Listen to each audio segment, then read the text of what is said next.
Good morning, second years. I'm going to quickly go through the corrections of the homework that you had on Wednesday, and you were asked to use the slope formula to find the slope of the line between two pairs of points. Okay, so the first thing I'm going to do is I'm going to write down the slope formula. As I said, this is in our log tables, and it's the difference between the y values divided by the difference between the x values. Just like with the distance formula and the midpoint formula, it doesn't matter which point you choose to be the first one and which one you choose to be the second one. And again, I'm going to remind you, the important thing is that you will have x and y on both points. Then we have the first point and the second point. So never have x1, x2 in the same point. Always x and y in every single point. Then we fill into our formula. So we have y2 minus y1, the difference between the y values, divided by x2 minus x1, the difference between the x values. And that simplifies to give me 2 over 6. And yes, we would be expected to write that as a third. So our slope is a third.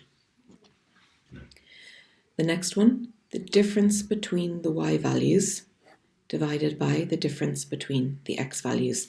Just a reminder, when you subtract a negative number, it becomes a plus. So minus 4 take away a minus 6 is minus 4 plus 6. That's what's going on there.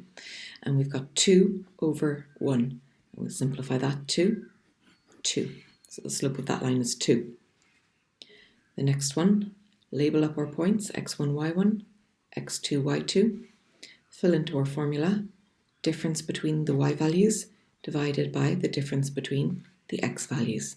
And we've got 5 over 3. You can type this into your calculator if you find it hard to work with negative numbers. And that doesn't simplify any further, so we'll just leave it as 5 over 3. I wouldn't write it as 1 and 2/3. Keep it as a single fraction all the time, even if it's a top-heavy fraction. Then the last one, x1, y1, x2, y2.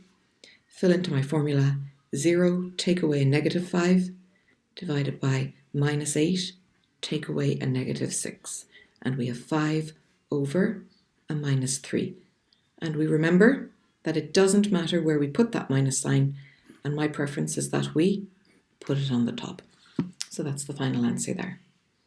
Okay, so that was all the homework. Let me know if you have any questions or if there was part of it you don't understand. Thank you.